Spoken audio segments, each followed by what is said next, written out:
Azoospermia বা শুক্রাণু শূন্যতা, অর্থাৎ বীর্যের মধ্যে শুক্রাণুর অনুপস্থিতি। আসুন এই বিষয়টাকে নিয়ে আজকে একটু আলোচনা করা যাক। নমস্কার, আমি doctor Nilanjan pi, consultant gynaecologist, obstetrician and infertility specialist. আমি প্র্যাকটিস করি অভিলাষা ফার্টিলিটি অ্যান্ড ওমেন কেয়ারে। অ্যাজোস্পার্মিয়া নিয়ে আমার অনেক ভিডিও আগে রয়েছে, কিন্তু বিভিন্ন ওপিডি এবং আমার পেরিফেরিতে চেম্বার করে আমার মনে হয়েছে এই অ্যাজোস্পার্মিয়া সমস্যাটা এখন ভীষণভাবে একটা রাইজিং টপিক। মানে আগে যেমন আমরা পলিসিস্টিক ওভারি বলা হতো যে অ্যাটলিস্ট 30% ওমেনদের মধ্যে পলিসিস্টিক ওভারি যেমন থাকবে, এখন সেই মানে এই পলিসিস্টিক ওভারি হওয়ার টেন্ডেন্সিটা অনেক বেশি বেড়ে গেছে। তেমনভাবে এই অ্যাজোস্পার্মিয়া সমস্যাটাও আগের থেকে আমার মনে হয় অনেক বেশি বেড়ে গেছে। তার কারণ বিভিন্ন হতে পারে, পারিপার্শ্বিকতা কারণ হতে পারে, বিভিন্ন ভাইরাল ইনফেকশন হতে পারে, মাম্পস হতে পারে, টিউবারকুলোসিস হতে পারে, ভ্যারিকোসিল হতে পারে। তো কারণ নিয়ে বিভিন্ন কারণ যাই হোক না কেন, আমরা আজকে মেনলি এর ট্রিটমেন্ট এবং যেই জায়গাতে আমাদের কতগুলো জায়গাতে বিভ্রান্তির সৃষ্টি করেছে সেগুলোকে নিয়েই আমরা আজকে কথা বলি। এবারে অ্যাজোস্পার্মিয়া কিসের জন্য হয় তার আগে দেখে নিতে হবে বা বুঝে নিতে হবে যে আমাদের স্পার্ম প্রোডাকশন কিভাবে হয়। মেনলি পুরুষদের শরীরে মাথায় পিটুইটারি গ্ল্যান্ড থেকে এলএইচ এফএসএইচ দুটো হরমোন বেরোয়। সেই হরমোনটা অন্ডকোষের মধ্যে গিয়ে সেই অন্ডকোষের মধ্যে স্পার্ম প্রোডাকশনের জন্য যে সেল বা কোষগুলো দেয়, সেখানে তাদের কোষ বিভাজন করতে সাহায্য করে এবং স্পার্ম প্রোডাকশন শুরু হয়। সেই স্পার্ম প্রোডাকশনের পরে শুক্রাণু পরিবাহনকারী মাথার চুলের থেকেও সরু সূক্ষ্ম সূক্ষ্ম নালীর মাধ্যমে ভাস ডিফারেন্সের মাধ্যমে এসে আমাদের লিঙ্গের মাধ্যমে এসে ইজাকুলেটরি ডাক্ট, সেটার মাধ্যমে এসে আমাদের লিঙ্গের থ্রু দিয়ে বেরোয়। যখন দেখা যায় শরীরের মধ্যে বীর্য বেরোচ্ছে কিন্তু তার মধ্যে শুক্রাণু নেই, তার কারণ হিসাবে আমরা প্রাথমিকভাবে তিনটে কারণকে আইডেন্টিফাই করতে পারি। প্রথম কারণ কি? হাইপোগোনাডোট্রপিক হাইপোগোনাডিজম, অর্থাৎ কিনা মাথার মধ্যে থেকে আমাদের এলএইচ এবং এফএসএইচ হরমোনটাই কম বেরোচ্ছে। স্বাভাবিকভাবে সেখান থেকে যদি হরমোন কম বেরোয় তাহলে সেটা টেস্টিসে গিয়ে স্পার্ম প্রোডাকশন করতে পারছে না। দ্বিতীয় হচ্ছে নর্মোগোনাডোট্রপিক নর্মোগোনাডিজম, অর্থাৎ কিনা যে স্পার্ম প্রোডাকশনের যে হরমোনগুলো বেরোচ্ছে সেগুলো ঠিকঠাক বেরোচ্ছে, তবুও শুক্রাণু বেরোচ্ছে না।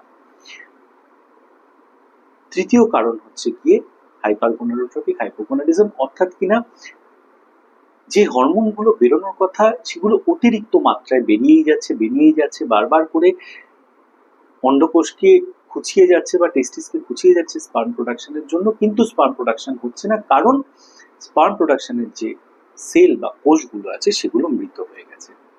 এই তিনটে কারণের মধ্যে শেষের যে কারণটা, সেটার কিন্তু সত্যিকারের কোনো প্রতিকার নেই। যেই কোষ মারা যায় বা কোনো মানুষ যদি মারা যায় তাকে যেমন জীবন্ত করা যায় না, এটার ক্ষেত্রেও তাই একই। সুতরাং আপনি সারা জীবন ধরে ওষুধ খেয়ে গেলেও তার কোনো উপায় হবে না।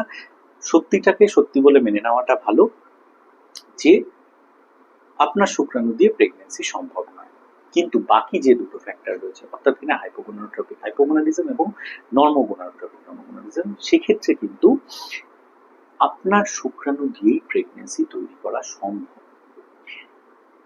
যে ক্ষেত্রে আপনার মাথা থেকে হরমোনের কম বেরোচ্ছে, সেক্ষেত্রে আমরা বাইরের থেকে কিছু হরমোন সাপ্লিমেন্টেশন করতে পারি, অর্থাৎ আরএফএসএইচ, অর্থাৎ এফএসএইচ হরমোন অথবা এইচএমজি হরমোন অথবা এইচসিজি হরমোন, এই জাতীয় কিছু হরমোন দিয়ে আমরা 2 থেকে 3 মাসের ইনজেকশন দেওয়ার পরে এবং মুখে খাওয়ার কিছু ওষুধ খাওয়ার পরে, অথবা যদি ডিটেক্টেবল কোনো কজ থাকে, অর্থাৎ কিনা থাইরয়েড অথবা সুগার, এই ধরনের কোনো কজ থাকে, সেগুলো ট্রিটমেন্ট করলে দেখা যায় যে স্পার্ম প্রোডাকশন বাড়তে পারে মানে শুরু হতে পারে। বাড়তে পারে মানে এটা ভাববেন না যে নর্মাল হবে, ঠিক আছে?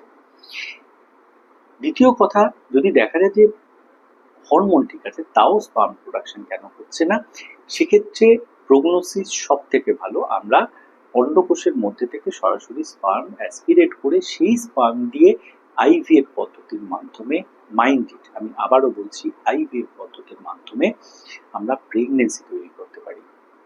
কিন্তু এই উভয় ক্ষেত্রেই কখনো আপনি ভাববেন না যার শুক্রাণু একেবারে নেই তার কিন্তু স্পার্ম প্রোডাকশন নর্মাল হয়ে যাবে। হ্যাঁ, আপনার যদি হরমোনাল প্যারামিটার্সের নির্দিষ্ট কিছু গন্ডগোল থাকে সেগুলোকে নর্মালাইজ করে আমরা টেসা পদ্ধতির মাধ্যমে আপনার শুক্রাণু দিয়েই কিন্তু প্রেগনেন্সি তৈরির জন্য প্রচেষ্টা করতে পারি। অর্থাৎ আপনার নিজের শুক্রাণু দিয়েই কিন্তু আপনি আপনার সন্তানের পিতৃত্ব লাভ করতে পারেন।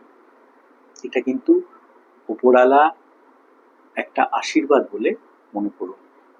যেই জায়গাটাতে মানুষের কনফিউশন হয় বা মানুষ বিভ্রান্ত হয়, যার শুক্রাণু নেই আমার কাছে এসে বলে যে স্যার আমার কোনো একটা মেডিসিন দিয়ে দিন যাতে আপনার শুক্রাণু তৈরি হয়ে যায়। আমি স্পষ্ট সোজা কথায় দ্ব্যর্থহীনভাবে বলছি, কখনো কোনো মতেই সম্ভব নয়।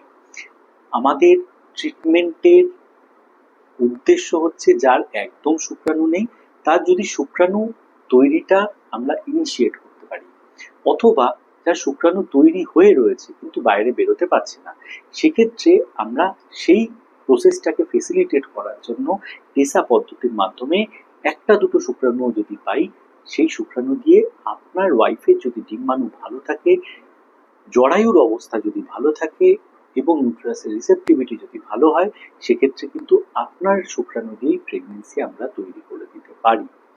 কিন্তু কখনোই ভ্রান্ত ধারণার মধ্যে থাকবেন না বা ওষুধ খেয়ে বা কোনো অপারেশনের মাধ্যমে এই ধরনের কোনো চিন্তা করবেন না যে যার একদম শুক্রাণু নেই তার শুক্রাণু দিয়ে প্রেগনেন্সি সম্ভব, অথবা যার শুক্রাণু রয়েছে খুব কম লেভেলে রয়েছে সেই শুক্রাণু নর্মাল লেভেলে চলে আসবে।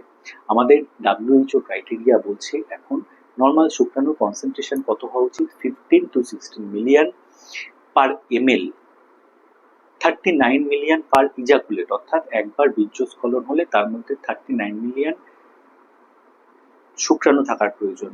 মর্টিলিটি হওয়া উচিত 32%। তো যার শুক্রাণু একদম নেই সেটাকে নর্মালাইজ হয়ে গেলে যে শুক্রাণু চলে আসবে এই ধরনের কোনো আশা করা ভুল। তো সুতরাং যদি আপনাদের হরমোন প্যারামিটার্স ঠিক থাকে, এবার আপনার হরমোন প্যারামিটার্স ঠিক আছে কিনা সেটা বোঝার জন্য আপনি আপনার ইনফার্টিলিটি স্পেশালিস্ট ডাক্তারবাবুর কাছে যান, উনি আপনাকে সঠিকভাবে গাইড করবে। কিন্তু আপনি যে সময়টা পাচ্ছেন মনে রাখবেন সেটা একটা এক্সট্রা টাইম। যদি ঈশ্বরের আশীর্বাদে আপনার শুক্রাণু সম্ভব হয়, সেই শুক্রাণু দিয়ে যত তাড়াতাড়ি সম্ভব আপনার শুক্রাণুর সাহায্যে প্রেগনেন্সি তৈরির কাজ করবে। আশা করছি কিছু ধারণা আমি ভাঙাতে পেরেছি এবং আমার এই আলোচনা যদি আপনাদের বোঝার ক্ষেত্রে সহায়ক হয় তাহলে অন্যকেও এই ভিডিও শেয়ার করে তাদেরকেও বোঝার সুযোগ করে